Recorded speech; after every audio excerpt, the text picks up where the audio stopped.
how to mark addresses outside certain domains in the Mail app on the iPhone 14 series.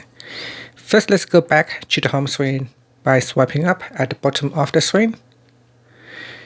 On the home screen, tap on Settings, and in Settings, swipe up to go down and tap on Mail.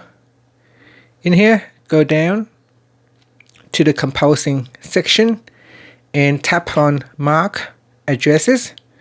In here, put in the domain that you would like to mark.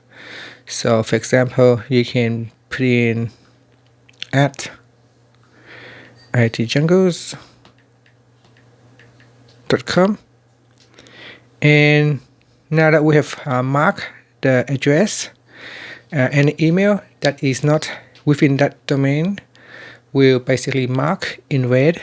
So mark addresses outside a certain domains is when you're addressing a message to a recipient that's not in your organization's domain.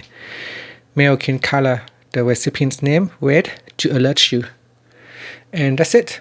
After that, you can tap on the back key to go back to Settings, or swipe up to go back to the home screen. Thank you for watching this video. Please subscribe to my channel for more videos.